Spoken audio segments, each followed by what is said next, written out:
Por que doutrina das últimas coisas?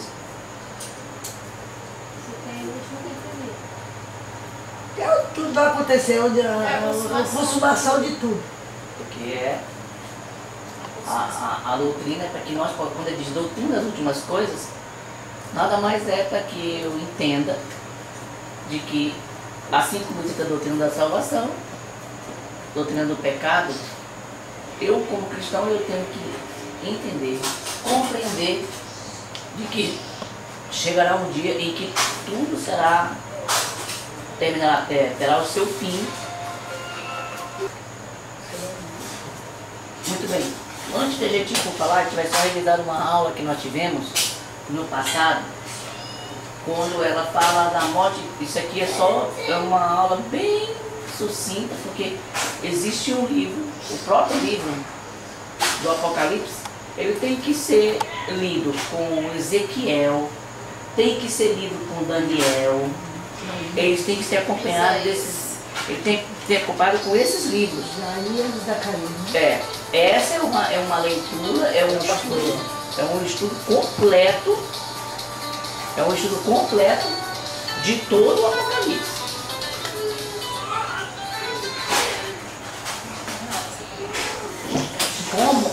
Como nós não vamos se estender muito, porque aqui a aula tem que ser sucinta e prática, porque hoje, se a gente quiser uma aula mais aprofundada, o que nós vamos fazer? Nós teríamos que passar 2 semanas só estudando sobre isso. Teríamos que ir versículo a versículo, então a aula é mais sucinta, para que nós possamos compreender e dar uma resposta a toda e qualquer pessoa que vier querer perguntar, e a gente não precisar ter que ir lá, passar 2, 3 semanas para dar uma aula, porque não, cada um ia ter que dar uma aula. Dessa forma aqui, ela está resumida para qualquer pessoa entender o básico sobre o livro do Apocalipse. Então, nós vemos aí que um exemplo de morte física, que é a separação da alma e do corpo, em João 11:11, onde fala do estado de dormir. Então, o exemplo da morte de Lázaro, quando perguntam para ele, Lázaro está morto. E Jesus responde o quê? Ele dorme. Ele está dormindo. Outro versículo muito interessante é esse de 2 Coríntios 5:1, onde fala que cada pessoa, o nosso corpo será desfeito, que chama de essa casa terrestre, se referindo à separação do corpo da alma, ou seja, corpo na terra e a alma indo para o paraíso. Outro versículo muito comum, que é maravilhoso, que ele se refere a essa separação dentro da morte física do homem, é deixar o tabernáculo. É uma outra referência para quê? Para o corpo. E nada mais do que a separação do corpo, alma e espírito, e há uma separação. Outro versículo que fala sobre essa morte física em relação à separação da alma do ser humano, alma e espírito, separando-se do corpo, é Lucas 12:20, onde fala da parábola do rico insensato. Quando Jesus fala assim, louco, se hoje pedirem a tua alma, tu tem para dar. Lembra que a pessoa que pensa no começo da nossa lição, dizia o quê? Que se o ser humano, se o cristão pensar pensar que vai ficar eternamente aqui, ou ele querer se apressar para querer ir para o céu, ele é um dos mais miseráveis. Não é errado ter ansiedade, ficar louco, porque tem gente que teve uma época que as pessoas queriam vender tudo, porque achava que já era para ir embora. Jesus já estava vindo, tinha que ir logo, acabar com tudo, não podia mais estudar, não podia mais fazer nada. Esse é o extremo. O lado prudente é esperar sem ficar ansioso, porque tem gente que fica ansioso. Eu particularmente não acho legal essa questão da ansiedade pela vida de Jesus Cristo, que vem logo, que não vem logo e tudo mais, porque eu fico tão preocupado, tão ansioso, daqui a pouco eu não vou viver. Então, o rico insensato é aquele camarada que depositava só esperança aqui na terra, não é verdade? Ele amontoava muita coisa, ele dizia, rico estou, abastado, tenho tudo, vou agora me deitar e descansar, não tenho onde colocar mais nada. Ele disse, você é louco, você está pensando somente nesta vida. Ou seja, esse rapaz aí do rico insensato, ele tinha um lado errado, pensava somente na terra. Ele não pensava que um dia ele estaria, que o corpo dele, e quando ele morresse, iria haver uma separação. Ou seja, ele não estava preocupado com a alma dele, não estava preocupado com o espírito dele, não é verdade? Então, maravilhoso. Outro versículo que fala sobre essa separação do corpo da alma, dentro da morte física, é o desejo de partir e estar com Cristo. No caso aí do apóstolo Paulo, ele tem uma frase que ele dizia assim, olha, o meu desejo era poder estar logo indo para o céu, morrer. Mas por que ele disse isso? Sofrimento direto. Deixava-se o couro dele, muitas vezes ficava amarrado no tronco, e deixava ele só em carne viva. Então ele sofreu terrível, ele sofreu demais. Então ele tinha um desejo de querer partir. Mas alguém pega esse versículo e diz, não, eu tenho que ver ansioso para querer ir embora. Não, o fato de querer dizer que tem vontade de partir, não quer dizer que a pessoa agora vai ficar louco, desesperada. Ele diz que, mas no final ele completa. Mas se eu ficar aqui na terra, eu quero ser útil. Ser útil como? Continuar pregando o Evangelho. A vontade que todo mundo tem de querer ir para o céu, beleza. Há quem não queira. Ele ficar só aqui na terra. Aí quando a pessoa pensa só em ficar na terra, ele é miserável. Não tem visão do céu. Outro versículo que fala sobre isso é de Ananias e Safira. Aqui nós temos um exemplo claro, uma morte instantânea. E aí, essa história vocês conhecem. E o Gênesis 3,19 veio o pecado, depois a morte. Nesse caso aí, todo mundo sabe que quem tinha o poder da morte, o domínio da morte, o controle da morte, era o próprio Satanás. Não é verdade? E com a morte de Jesus Cristo ressuscitando, ele perdeu esse direito. Outro versículo maravilhoso que fala sobre esse assunto é 1 Coríntios 15, 26, diz que o último inimigo a ser aniquilado é a morte. Vale ressaltar que a morte, ela é tido como o rei dos terrores. Eu já falei isso para vocês uma vez? Pastor, tem uma pergunta. A morte. A pessoa, por exemplo, nós que conhecemos a Cristo, nossa vida está em Cristo. Aí o Senhor tem o poder tem o poder sobre nossa morte. Mas aquelas pessoas que não estão em Cristo, quem tem o poder da morte é Satanás, que tem o poder da morte. Por exemplo, essas pessoas que estão aí de repente acontece algo e eles morrem, uma morte violenta assim, alguma coisa assim, que não conhece a Cristo. Quem tem o poder dessa morte deles? Lembra do versículo anterior que eu li, que foi lido aqui na nossa aula? Lembra que aquele homem, ele achava que tinha tudo, que conseguiu conquistar grandes coisas, mas ele disse o quê? Ele falou o seguinte, olha, ele disse, rico estou, abastado estou, e etc.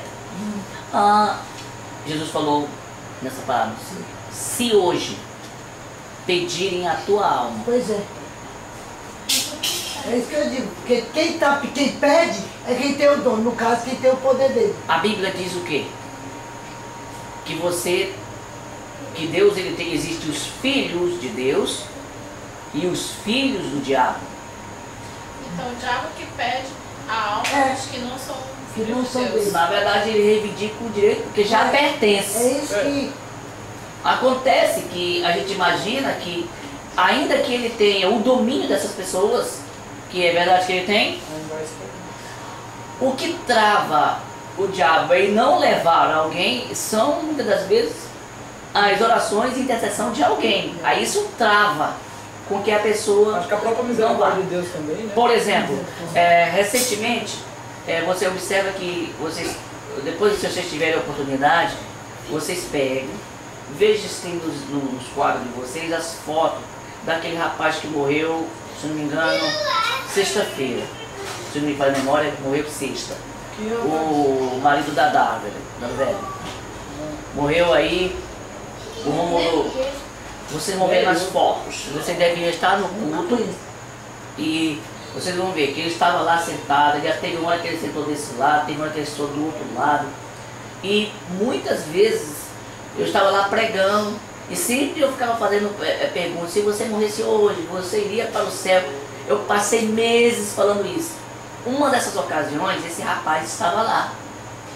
Quantas e quantas vezes as ministrações não foram direcionadas, não especificamente para ele, mas de uma maneira geral. Chance, né? O que aconteceu?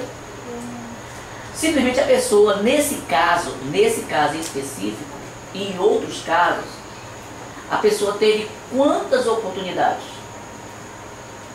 Aí o versículo diz aí que Jesus falou o seguinte na parábola: louco, se hoje à noite te pedir a tua alma, o que tu tem para dar?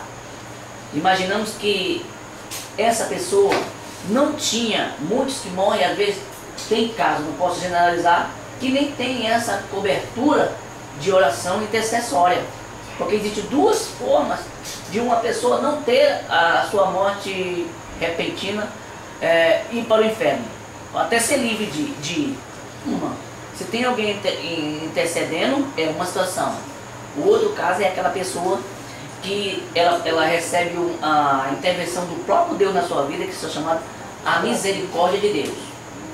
Se dá para olhar os gatos aí comendo a comida, os gatos podem... Entendeu? Então, eu acho que isso vai ficar lá para frente. Se eu passar, eu vou direto, porque o slide é mais rápido, né? Então, o último inimigo a ser aniquilado vai ser a morte. Então, eu vou ver lá no último slide. Tá? Mas aqui já fica logo claro que essa questão da morte para todo mundo é muito relativo, porque existe muitas das vezes a misericórdia de Deus para com uma pessoa, é um caso. Existe aquele até que a gente está orando e mesmo assim não vai morrer. Porque eu posso citar 3 casos. Um, que eu intercedo e ele morre sem Jesus. Outro, que o próprio Deus salva ele com o seu poder de misericórdia que é grande. 3, há também aquela intercessão que alguém está fazendo e isso tudo dificulta. Então ele tem muita chance, o ser humano tem muita chance de se salvar. Por isso que eu disse que o último inimigo a ser aniquilado é a morte, porque a morte é o rei dos terrores. Tá? Cristo é o rei da glória. Ponto. Então, aqui eu falei da morte física, não é verdade? Que é a separação da alma do corpo. A alma nossa, todos esses movimentos quem faz são a alma. É por isso que quando uma pessoa está em coma profundo, e se ela estiver em coma profundo, você tem que falar e fazer um apelo, porque lágrimas, mexer com os olhos, mexer com os dedos, levam a pessoa à salvação. Porque a alma ainda está no corpo, funcionando. Ele não Quer dizer, pastor, que no caso a pessoa está lá em coma? Sim. Sim. Aí a gente pode falar com ela e ela, mesmo, no caso, mesmo que ela não consiga falar, a gente pensa mesmo assim. O último do sentido que morre como o Gerson falou, o ouvido, ele fica até parar tudo. Você observa que Deus não foi de graça que fez isso não. Entendeu? Porque veja só, esse ouvido está interligado com o quê? Me diga. Não é pela boca, é pelo ouvido que se processa tudo. Tu ouve, o cérebro vai trabalhar sempre alinhado com o quê? Com a audição. É o que tu ouve é que vai trabalhar. Os comandos que eu vou dar na minha vida, que sobe, que desce, que vai, tristeza, alegria, eu tenho que estar com ele funcionando. Para que eu recebo o comando externo, melhor dizendo, para que ele possa funcionar, porque internamente eu fico trabalhando. Entendeu? Eu vi um caso de pessoas que estão na beira da morte e a pessoa não fala. Não. Aí você vai entrar numa outra situação, que é algo que não se prega muito sobre esse assunto, mas eu vou falar. Existe uma forma que somente Deus fala na alma, consegue falar na alma, porque Ele é Deus, diretamente com o homem, sem que ele tenha contato com o terreno. Nesses casos, você vai ver mudo, surdo, mudo e surdo. Você pergunta, como é que ele vai se salvar? Se ele não ouviu, a Bíblia diz, mas está tendo um contrassenso aí de Deus? Não está tendo um contrassenso? Porque a fé vem pelo ouvir, e o ouvir pela palavra. Só que você tem como? Você pode ter um mudo, um surdo, e você pode até ter um cego. Mudo, surdo e cego. Aí eu te pergunto, como um mudo, surdo e cego vai para o céu? Nesse caso, nós entendemos, isso é um direcionamento, que o próprio Deus é quem entra em contato. Ele vai ter que, esse ser humano, ele tem uma máquina viva ainda dentro dele, e essa comunicação através só dos pensamentos que ele pensa em relação a Deus. Então a Bíblia diz que somente Deus, somente Ele é onisciente. E o que ele faz? Se tu tiver cega, não ouvir e não falar, mas dentro os teus pensamentos, toda a parte interna da tua estrutura estiver funcionando, tu pode se comunicar com Deus de uma forma sem falar nada. Só na imaginação. Ele pode usar só... Por isso que Deus é onisciente. Por que nós dizemos que Deus é onisciente, onipotente e onipresente? E o diabo não Porque, é onisciente. não, aí não tem como. É tanto que uma pessoa pode se salvar exatamente, ele tá. Ele não tem ouvido mais e ele também não tem boca. Mas a mente está funcionando. Então se ele fechar os olhos e se você pensar, porque você pode, é difícil. Tente fechar os olhos e não falar nada e não ouvir nada. E tenta se conectar com Deus através só da sua mente. Você consegue falar, é difícil. Mas você consegue falar sem usar a boca e sem usar o ouvido, só com o pensamento. Sim. Como Deus ele consegue entrar aí, e somente nesse setor, é aí que Deus entra e fala. Mas para uma pessoa chegar nesse nível, ela tem que ter essa comunicação através da sua mente com Deus. É uma coisa poderosa, mas também não é uma regra, porque é difícil até uma pessoa orar só com a mente. É difícil. Então, muito bem, estado intermediário. Esse, depois da morte, depois do primeiro estágio da morte física que eu citei, que é aquela morte que eu estou aqui, morri e vou enterrado. Então, essa carcaça fica aí. Nós temos, depois desse momento, vai acontecer um outro fator, um fato muito importante na pós-morte, que é o estado da separação, já depois de morto, chama de entre o falecimento da pessoa e a ressurreição dela. Isso vai.